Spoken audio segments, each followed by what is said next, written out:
So, if you're feeling stuck in your life and have no clue why you're still stuck, whether it's with money, job, relationship, or basically life in general, whatever you do, listen to today's episode. Welcome to Create Your Vibrant Life podcast. This is your host, Padma Ali. And in today's episode, we're moving on to the much-awaited theme on self-worth. I will be sharing 2 simple steps to work with self-worth issues that you didn't even know you had. Yes, self-worth issues are often hidden. So welcome to this podcast episode. And even if you don't have these issues right now, it's worth a listen because I am sure you're going to get something from this.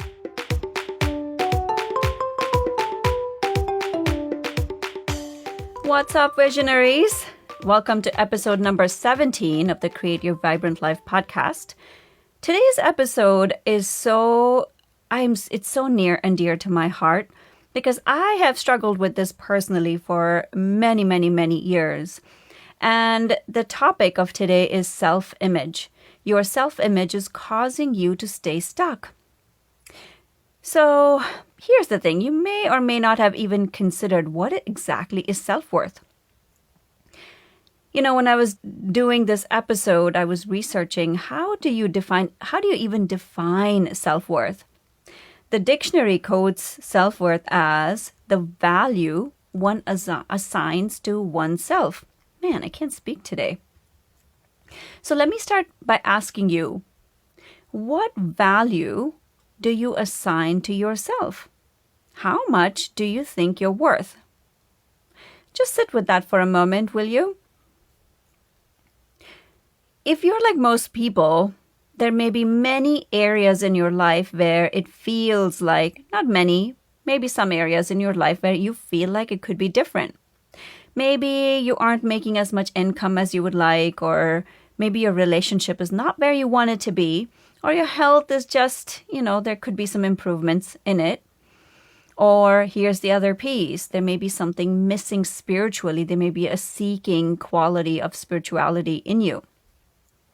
Now, on the surface, you may or may not even connect any of that with self-worth, but stay with me because throughout this episode, I'm going to show you the connection and also give you 2 very practical steps to work with self-worth. So let me explain. Let's say, for instance, or for a minute, just imagine with me, right? You have a high-power job or you're a very successful entrepreneur. And let's say you have a family that you're balancing your work life with. Let's also say that your state of emotions range from really loving your work and loving what you do to being stressed, overwhelmed, frazzled, guilt for not spending enough time with your family. You're working really long hours. And it's all amplified right now with COVID, I'm sure. And your mind is occupied with work. And it often feels like you just don't have enough time. On the outside, it might show up as annoyance, frustration, losing your patience over the smallest things with your kids or someone who cuts you off on the road or something like that. And here's the piece you may have not even considered. Anytime you're trying to control your environment, you know that it's coming from a place of fear, don't you? Now, you may already know this. Fear and self-worth go hand in hand. Yep, anytime you have fear or you're caught up in these negative spirals of emotions like anger, frustration, annoyance, feeling frazzled, overwhelmed, working super hard.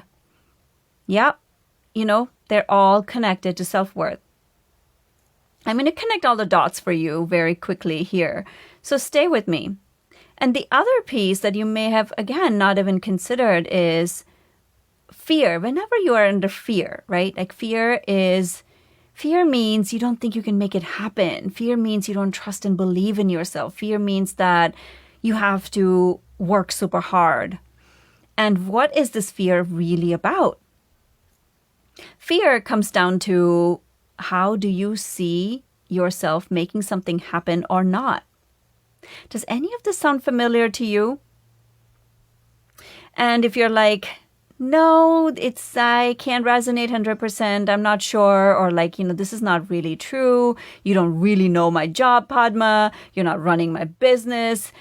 And any of these things are coming up in your mind, just stay with me. Yeah, I'm not in your shoes, but I know this state of mind. I really know it. Why? Because I've worked with hundreds and thousands of clients until now, and many of my high achieving clients have struggled with that, and I have also struggled with it. And if I have dealt with something, the chances of you dealing with it are probably pretty high.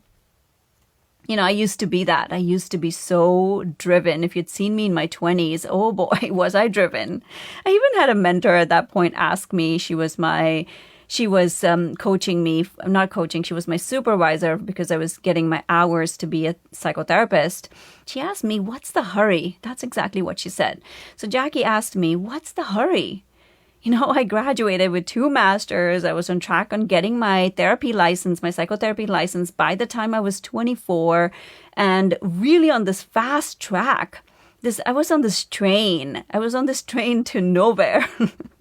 Now I know that in my 40s when I look back, but I was on this fast track to God knows where.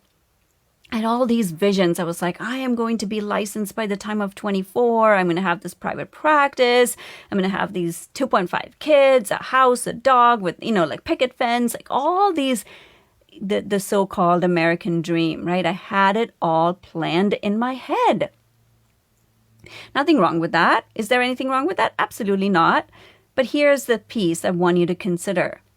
And you may resonate with this 100%. It felt like time was running out at that point. It was like, I have to do this right now. Like I had all these big dreams, aspirations, and I have to do it right now. It was coming from a place of lack. Not only that, I would get stressed out and frustrated when things wouldn't go as planned. I was controlling. I was really controlling, and control and fear, like I've said, often go hand in hand, don't they? It was like, it can't happen. I have to make it happen. I have to force it to happen. And big dreams, aspirations, is that a bad thing? Absolutely not. In our society, we often value hard work. We value aspirations. We value big dreams. But here's what you might have not considered. What's driving all of this? What beliefs are driving this push to make something happen? What causes somebody to be so driven? What are the beliefs? What are the stories that this person is carrying, right? And I had to do a lot of introspection, and I'll go into that a little bit later in this episode. But here's what I've seen in my years of working with people, with helping people transform their lives. Most of these types of people, like the ones I've described until now, like many of my clients or even me, are internally driven, meaning no one is wrangling your hand behind your back to make things happen. You can relate to that, can't you?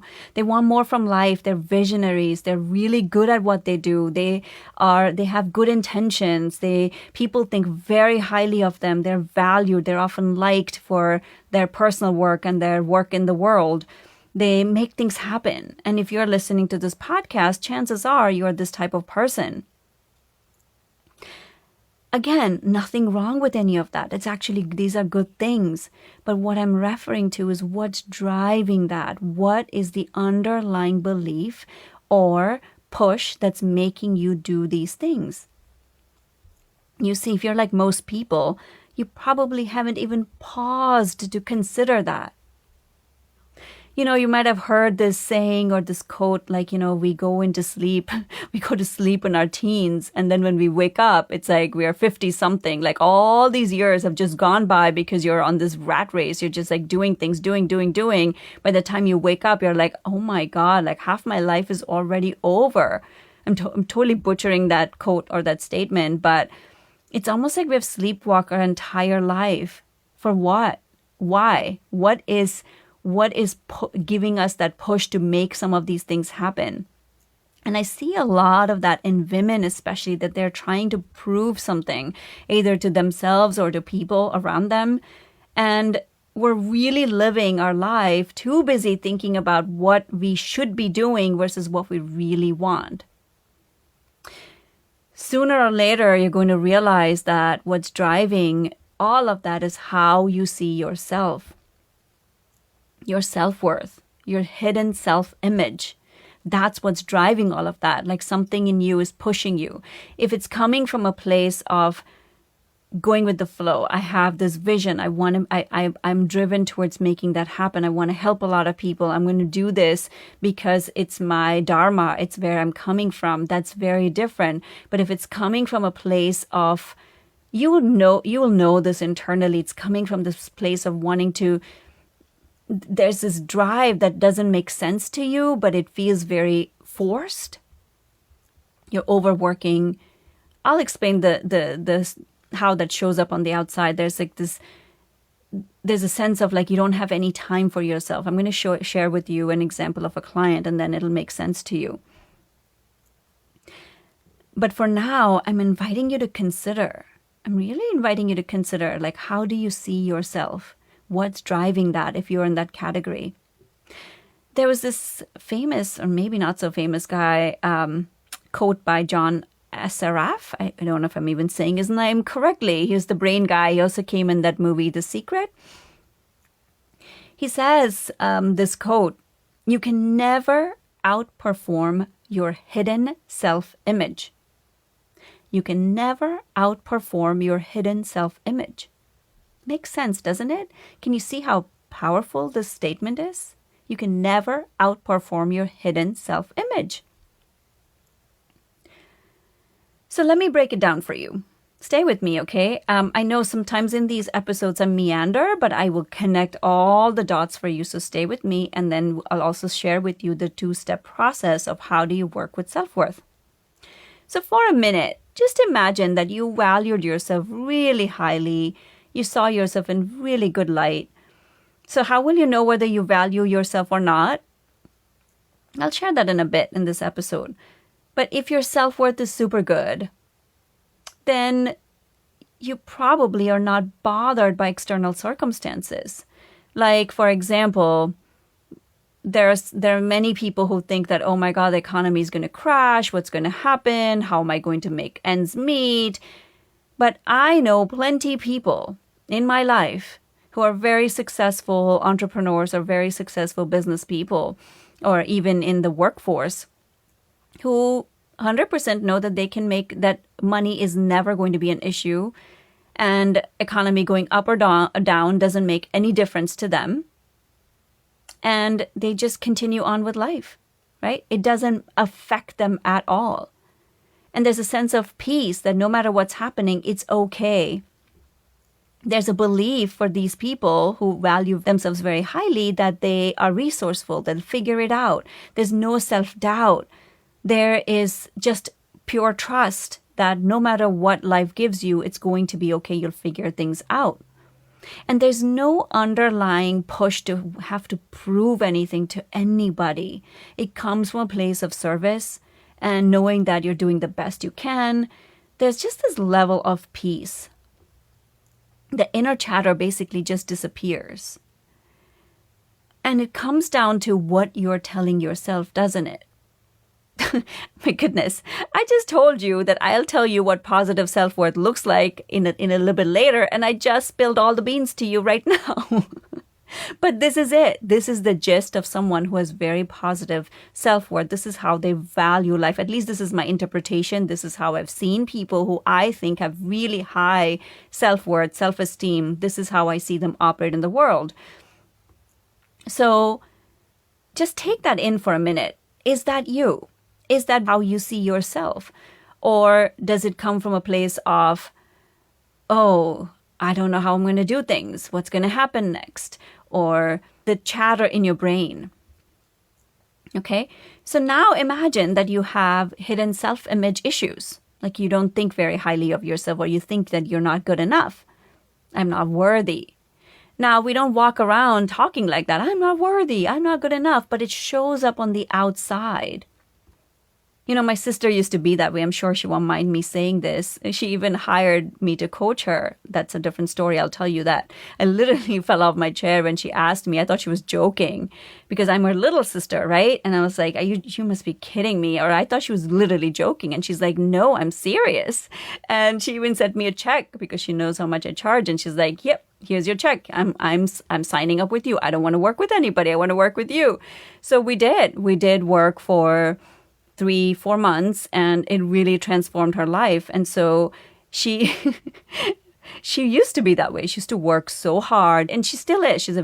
I'll share her story. Hold on. So she used to work very hard. She would not slow down. She would not sit down. There was always a state of activity, of doing things, and more so for others and less than for herself. The result, she was very tired, exhausted. And because she couldn't go internally to see what was happening with our work, she looked internally. What was driving that? What was she avoiding inside? And eventually she realized that it all came down to what she was telling herself. What was the beliefs underlying that? What was the story she was telling herself about her self-worth or what she was doing in the world? There was this feeling of, I'm not good enough. It wasn't true. It was so hidden that she didn't even see it. And when we cleared that up, she really could see we cleared up the energetic imprints holding these beliefs together. And she could see that was nothing to do with her self-worth. That was just an old story that she had carried for a long time, which wasn't even true anymore. It really changed things dramatically for her. Maybe one day I'll have her on this podcast. You'll have to differentiate my voice from her voice because we both sound exactly the same with just a little bit, our intonations are different. But I might have her. She even did a testimonial for me, and she talks about these things very openly. Her work improved. There was a sense of peace. She was more present with her family, with her husband. Like, things really changed on the inside and outside in the process. Here's the beauty. She's still very busy. But she does things for herself now. And it comes from a place of putting herself first in the map. The day you start putting yourself first in your map, you know that you value yourself highly. And she takes time for herself without compromising her own needs. That's when you know, like, it's really shifted on the inside. You know, her story of struggle is not uncommon, is it? Especially for women. I used to have the same story. You can totally relate to it, can't you? Especially if you're a visionary, because there's this inner drive that you can't explain, and then you keep doing and doing, and then you're like, oh my God, why the heck am I so exhausted? And I can say that about myself too. You know, I would have continued on that train wreck had I not fallen sick for all those years. That was my first experience with awakening. And that's for another episode, but I would have been on that same track had I not been forced to slow down. Here's what you may or may not have already seen in your own life. When you do not live in alignment, the universe will give you circumstances and provide you experiences that will make you stop and learn your lessons. Or it's going to keep making those same experiences in different form come into your life if you don't listen the first time. I'm chuckling because, God, there are some lessons I have to learn over and over and over and over again. I recently had the same, there was something I was struggling with, and I was like, oh my God, I thought I worked through that shit. Pardon, I don't usually swear, so bear with me. And I'll share more about that at a later time. But I was like, can I not learn my lessons? Like, have I not learned my lesson enough? Like, why do I have to go through these same things over and over again? I'm sure you can relate to it. So I have to check myself very often, like make sure I'm not working too much, or if I'm working, there are times where you will have to work a lot. But what is driving that? That's what I'm inviting you to think about. And when I find myself, for me, the pings are from my body. My body will tell me if I'm starting to notice overwhelm, if I'm starting to notice anxiety, if I'm starting to notice feeling frenzied, if I'm starting to notice feeling short with my kids, I know that something else is driving it. And that's my clue to stop. hopefully, at some point in my life, I won't have to go through that in order for me to stop and pause, and that'll become more of a habit. I'm not there yet. It's something I have to work on. Like this last week, I just launched my group relationship program, which is going really amazingly well. And I was doing too much leading up to it. I loved every bit of it, but my energy system needs breaks, and I didn't give myself enough breaks. Now, the next time I do it, I know I'll inbuild some of those breaks in between, but I noticed a crash. And that's when I know, oh, where am I going? What's happening? Time to pause. Now, for me, it's not as much driven by self-worth issues anymore. At least I don't think so, unless I still have some hidden self-worth images that I haven't paid attention to. But it's coming more from a place of I still have a little bit of, oh, time's running out. Oh, time's running out. And I have to watch for that and say, no, I'm exactly where I need to be. And things are going exactly where they need to be going. And that's something I'm inviting you to consider and think about. Like, what is driving that? So anytime you start to notice your energy crashing, feelings are a great indicator of what's driving that. It's time to pause and really take a look at that. Anytime you're grasping, anytime you're not allowing, anytime you're forcing, you know that you're not in the flow, don't you? That's my invitation for you to stop and think about. And that brings me to our 2 steps on how to work with self-worth. Because in my mind, all of this is tied down to self-worth, and I'll explain why. The first step is awareness. And it starts by observing your own self-talk, your inner chatter. What are you telling yourself? Have you considered that awareness is the key to all of that? I'm wondering if you knew how much your thoughts would create your reality, you would pay attention to what you're thinking, wouldn't you? So our thoughts create reality. That's for another whole episode. I'm not going to go into that here because we'll be here for another 5 hours if I did that. But inviting you to really think about this. Your thoughts create your reality. So you would pay attention to your thoughts, wouldn't you? And self-talk is you talking to yourself, your thoughts. So if you're thinking, oh, I can't do this. I have to finish all of these things. I'm not a good mother. I can't, I don't know how I'm going to get all of this done.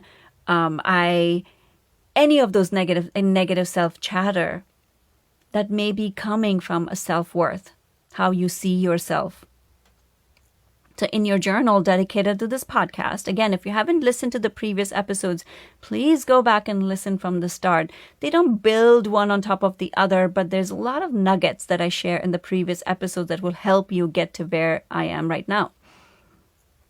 And I've invited anyone who's listening to this podcast to keep a journal dedicated to this and start to take notes. Because repetition is how we learn. And when you take notes, it's something about physically writing things down that solidifies information in your brain. Start by writing in your journal, what stories are you telling about yourself? When you start to write down your stories about yourself, it will reveal to you your beliefs. When you change your thoughts, you change your life. Have you considered that? If you're like most people, you're going to be like, yes, I totally get it. I'm going to start paying attention to my thoughts about what I talk to myself about myself. I hope I'm saying that correctly. Basically, your self-talk about yourself. You'll be like, yes, I'm going to do this. And a few days later, you're back to your old ways. Now, I'm not being pessimistic. I'm not saying I don't believe that you can make changes. I know you can, which is why I'm doing this podcast in the first place. But I know human behavior and mind after studying it since, 1993? Yep, it's been that long since I've been studying human mind. It's going to take time and practice and changing habits. That's what's going to help you create the more fundamental change. So, which is why I'm inviting you to write it all down, to keep a journal, to keep track, to really make that a habit. Because when you dedicate yourself to making those big shifts, small shifts, it starts with small shifts that create the bigger shifts, you will start to see how life can be transformed. Very quickly, it doesn't have to take time. Because if it's taking time, that's another thing you're telling yourself. Everything comes down to what stories you're telling yourself. It's going to take me very long. I've had this thing for so long. I can't do this. And that brings me actually to the second step. Becoming aware of your hidden self-image. What do I mean by that? By now, you probably have realized that hidden self-image is much more of a hindrance to creating the life of your dreams than your outward, than your self-image about yourself that is already known, right? How do you bring that hidden self-image into the open? Now, you may or may not have noticed that the issues that you're least aware of are the ones that hold you hostage. The ones that you've written off as, oh, that's just me. Like I used to say, I just love what I do. I am not going to charge that much for my services. I just love what I do. It's okay if I don't get paid that much. Yeah, that used to be me eons ago. There was a time, I have to laugh about this, that I used to charge, don't laugh, $25 a session. $25. I laugh because that was eons ago. And it came from me not valuing myself, my own self-worth. I would have thoughts like, who's going to come to me? Or, I'm not doing that much. I really like what I do. It's self-worth. That had nothing to do with what I was providing. So how do you bring these things out into the open? I don't charge that anymore, by the way. I charge good amount. Now I know what my self-worth is, and it's not even connected to self-worth. It is something that I know. I do it more because I know I'm providing a service, and it's a fair energy exchange that needs to happen. And if you are an entrepreneur, or if you are in the workforce and you're not getting paid what you deserve, and what you think you deserve is what you think you deserve. Let me leave it at that. Then it's very important that you look at your self-worth. So how do you bring it out in the open? Very simple. You may not like hearing this. Look in the mirror. Look in the mirror. Look at where your life is. Are you making the money you want? Are you in a relationship that you want? Are you even spirituality? Guys, I've had so many spiritual struggles when it comes down to self-worth, because I would have this belief that if the divine loved me, if the divine, God, universe, whatever you want to call it, really cared about me, then I wouldn't be struggling. Yeah, I'm again going to chuckle at this, but it would be that deep rooted. It was like, wow, if God didn't care about me, I don't use God at all because that's not my belief system. I go with more universe. I go with divine consciousness, whatever you want to call that. I had that, and that was connected to self-worth. It had nothing to do with the divine loving me or caring for me or not. I'm sharing this because I know many of you struggle with this, not just with connection with the divine consciousness, but I'm talking about how you see yourself and how deep-rooted these things are. If you are not making the money you want, if you're not in a relationship that you want, if your life is not where you want, if your home is not where you want, if you don't have something that you really desire, it is important. It's important looking at your beliefs, looking at what you're talking to you about your own self. What image are you holding about yourself? Remember this, you can never outperform your hidden self-worth. Wow, that's big, isn't it? You can never outperform your hidden self-worth. Now that brings us to the end of this episode. I know this was very powerful because when I had come to terms with it, when I really started to pay attention to this, when I really made it my life goal to just love myself the way I am and to create from this place of being okay with who I am, everything started to shift around me. Life really started to change, and I want that for you. So I know this is powerful. And I'm inviting you to sit with this. This is interpretation, hard work. It's my interpretation. It's hard work. It's a work that is, you can't just say, all right, I'm going to take a break from this today. It doesn't work like that. It's something you have to bring awareness to every single moment. And when you bring awareness to that, then things start to shift. Like this week, I was like, I am not working this week. I'm just going to take it easy. I spent the day hiking with my kids yesterday. We just walked around in nature. And here's the other piece. I'm just going to share this, and then I'm going to end for today. I used to not hire enough childcare because I didn't value myself. I was like, I should be able to do this. There's the should again. I should be able to do it by myself. And if I'm not spending enough time with my kids, then I'm not giving them what they need. But guess what? I was stressed out when I was by myself with 2 kids, young kids who have my kids. I don't know about your kids, but my kids are super, super, super. They need a lot of attention. They want my attention all the time. There's someone calling out mama, mama, mama, mama all the time. And I couldn't do it. And I was getting stressed and frustrated and annoyed. So now, simple thing. I have my babysitter come. I have childcare. I've covered childcare. When my husband used to travel, I wouldn't fill up childcare. And then I would get stressed. Running a business, taking care of kids, running a home was just too much for my energy system. I couldn't do it. But it had nothing to do with my capacity or my strength. It had everything to do with my self-worth. So I just started to make sure that I had enough provisions for support. So this week, even though I decided I'm going to spend time with them, I still had my babysitter come with me so that we could have attention. I could give each child the attention that they needed without feeling stressed out or overwhelmed. Simple, right? Simple. But it makes a huge difference. So my invitation.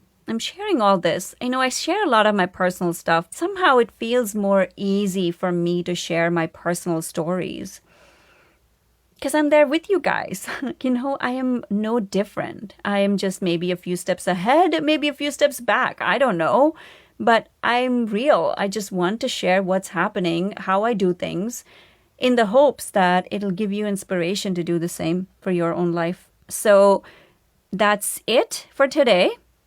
Share via your social media channels if you found this inspirational, which I know you did, and what inspired you.